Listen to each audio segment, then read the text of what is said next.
que quel que soit ta monde des ténèbres, mais il y a un Dieu qui te délivrera de toutes circonstances, de tout problème.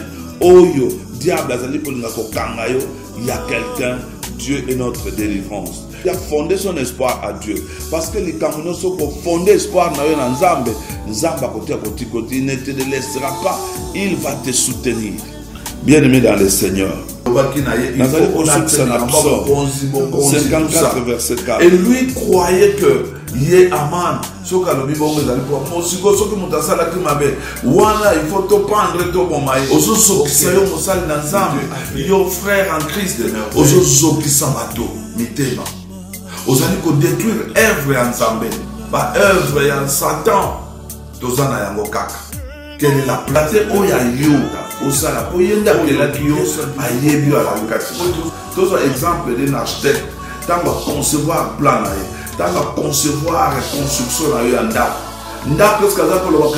moi je ne veux pas comme ça. Non, il va seulement obéir parce que acheter le plan. Peut-être non, l'architecte verra que là ça ne va pas. Nous allons aller architecte.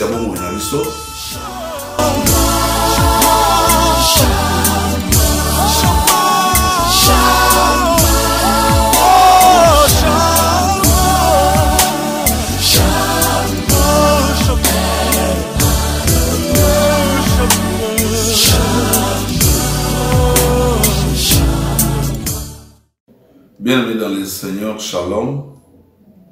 C'est toujours votre frère Botenimi Malonda. Na Yesu ko partager na bino liloba na Nzambe. Oyo ekomami na Proverbe 14 verset 26. Be maman likambo na biso, si nous craignons l'Éternel et que nous haïssons les péchés, Dieu nous donnera la victoire sur nos ennemis. Ceux qui tozali ko banga te ko kima masumu, tozali ko boya masumu, Nzambe akopesa biso bokonzi na banguna na biso. Donc si nous craignons l'Éternel et que nous haïssons le péché, Dieu nous donnera la supériorité ou la victoire sur nos ennemis. Dans Proverbe 14, 26, et le Bible, celui qui craint l'Éternel possède un appui ferme et ses enfants ont un refuge auprès de lui. Celui qui craint Mouto Yabanga Kanzambe, azali kozwa soutien ferme pa ya Nzambe, pe bana na ye bakozwa ekimelo na Nzambe. Do bakokima toujours epa ya Nzambe.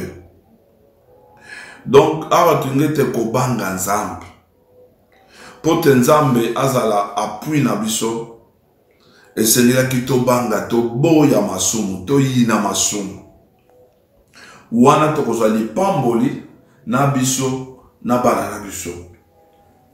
Sotoke na psaume 44 plutôt à 6, balobe te fait de l'Éternel tes délices, délices c'est-à-dire ton appui, et il te donnera ce que dont ton cœur désire.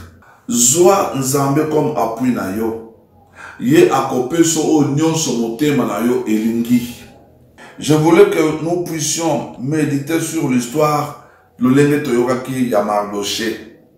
Mardoché tanga moni ke pas yeye. Mardoché tanga moni ke mikakatameye.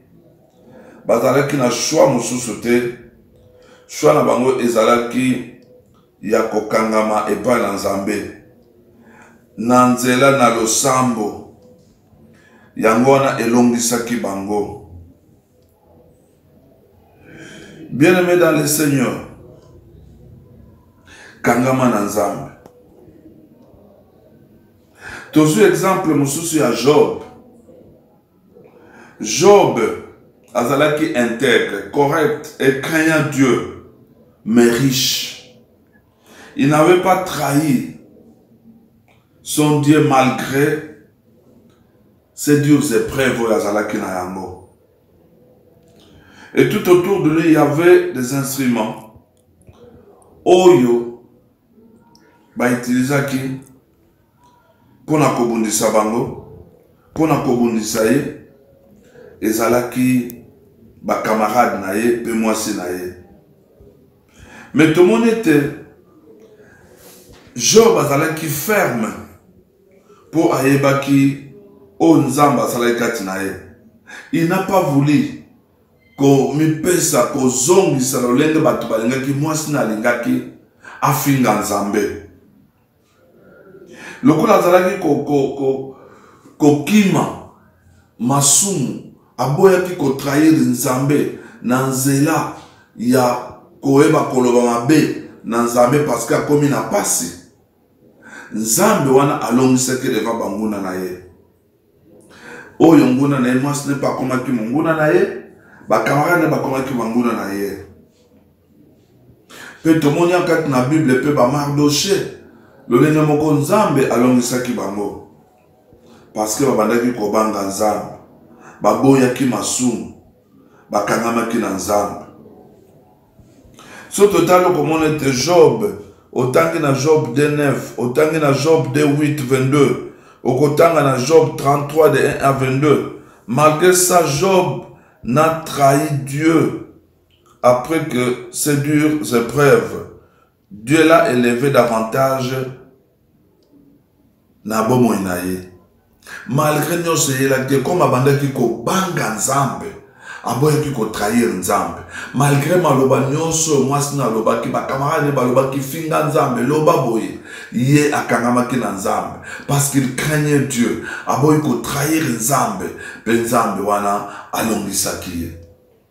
Bien-aimé dans le Seigneur, nzambe akoki kolongisa yo soko zali ko banga ye. Nzambe akolongisa yo soko zali ko kima masumu. Nzambe akolongisa soki yo oboyi kotambola na banzela ya bato na mabe.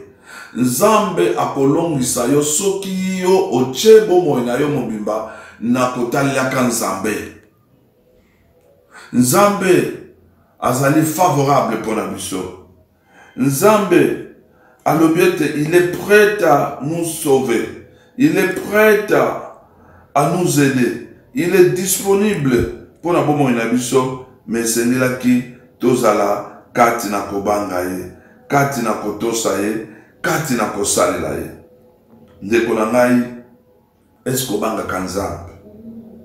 Ndeko na ngai, est-ce okima kamasumu? Ndeko na ngai, est-ce opesa bomoi na yo epai ya nzambe?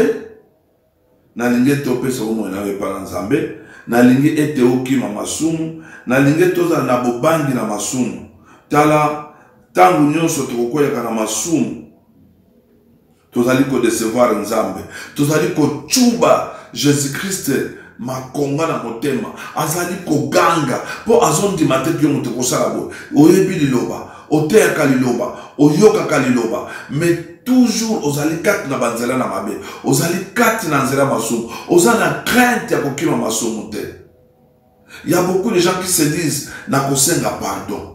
Oui, c'est vrai, le kosenga pardon, le bozongeli. Mais tu ne sais pas, nzamba zali ko supporter yo parce que Yesu alinite molimo na yo ebunga. Mais un jour, okozala déçu. Un jour, okozala abandonné. Yango, il est grand temps. Ndeko na ngai kima masumu. Crains Dieu. Luka nzamba tambulisa bomoi na yo pe boya masumu. Tala ndeko na ngai kotala bolenge na yo te. Kotala ndenge ozali ozongala ozopela kitoko. Mais yeba que c'est Dieu qui t'a créé. Lokola nzamba kelaki yo salela ye.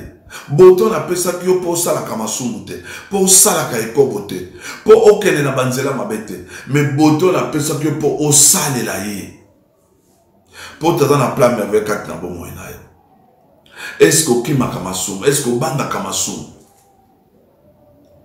Ou bien yo loko koneba ozoma na kaka ke e ko continuer kaka mais yeba ke ozana tamu kuse na mokili oyo.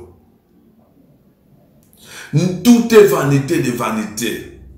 Nyonso tozali komona na se amour eza vanité de vanité. Est-ce que vous avez quelqu'un jour est-ce que vous avez bisika matanga ezali?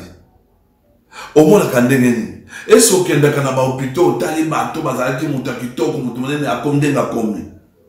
Musu tanto azali popola na kata mbeto. Ça ne dit absolument rien. Banga nzambe de kolangai. Kima masu. Luka nzamba tambu sabo mwana yo. Kolanda bisenga mokilote. Kolanda bozo mokilote. Bato ebele ba pengwi pour la biloko mokili. Ozo kosala kati na société, ba musu baza ba femme mariée, mais à cause de préserver musala naye, il se donne dans l'impudicité. Il se donne na makambo ezanga tina, na masumu, parce qu'il veut protéger son boulot. Moussou Sazo que le côté dans la science occulte parce qu'il veut protéger son boulot. Ce sont des conditions qu'on te donne.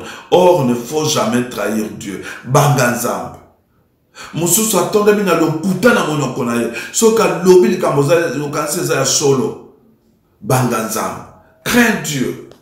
Moussou Sazo ko mélanger. Na utu kolanda histoire moko awa. Bisika moko na kendeki na boma. Mutu moko akei. Qu'il est prophète, qu'il est ceci. Après, à Zuba Café, à Pessibatou, après à dire qu'on y bango. Ce qui est malheureux, qu'on finisse sa combo dans Zambé, qu'on tchola dans Zambé, mais il y a des conséquences. Bien aimé dans le Seigneur, bah tu es belé les lots. Bah zali komi kote sakat na banzela na mabe. Mais il y a que il y a des conséquences. Banganzam. Ticket nzamba pambola bino. To banganzam. To lukanzamba tambu sabo mona biso. Na Congo Sumasia. Ticket nzamba pambola bino. C'est votre frère Gauthier Nimi Malonda. Oyo tangu nyonso na linga ko partager vie na ngai pour na leka na ba moment ko difficile. Ba oyo ba komona kanga peut-être na bilili ba yebi ba tebele ba yebi c'est que moi j'ai traversé dans ma vie. Yango wana nazwa nzambe na chai liboso na koyoka sonite na ko témoigner Christ pour te nzambe wana zali nzambe ya makambo minene asala ka makambo ekamusaka batu tango batu bayini yo tango batu bacholi yo tango batu basali o bakoyoko sala pona yo mais tango yo kangami na nzambe wana okangami na ye nzamba kotombola yo nzamba kosala ya minene tala kolanda mokilo yo te kolanda ba plaisir à mokilote kolanda biloko mokilote nani oyo si amema akufi bazunda kuna ba étage amemi na cimetière nani osi akufa azui jeep oyo si amutu ya memi na cimetière tokende ke maboko pamba tobota maki nu tokozonga nu tokangama na nzambe salela nzambe kotala bozuna yote kotala ndengo zalite kotala que je suis chef pour moi il est temps de faire la vie ndenge toyokaka me yeba ke makambo nyonso na tango tozali kotanga tozo kotende ba niveau mosu aza docteur azokomimona tout ça non tout est vanité de vanité tokozonga mabele yango tala futur na yo tango kotika mokilo okokende wapi okozala nini zwaka yeba kokabela nzambe zongisa epa nzambe tala salela nzambe pote oyebe sika uti mais siko zokendo yebite il est grand temps de servir Dieu tikete nzamba pambola bino na Congo Sumasia amen. Seigneur Dieu to komisio to pamboli yo pona liloba na yo tikete ekota na mitema na bato ba ezala na place na mitema na bango to ba kotambola kati na kobanga yo. La crainte de Dieu c'est le commencement de la sagesse et de l'intelligence to pamboli yo na Congo Sumasia amen.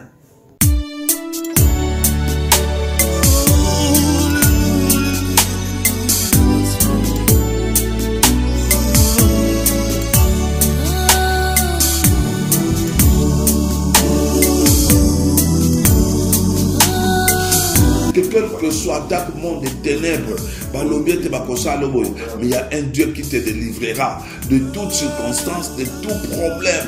Oh yo, diable, il y a quelqu'un, Dieu est notre délivrance. Il a fondé son espoir à Dieu.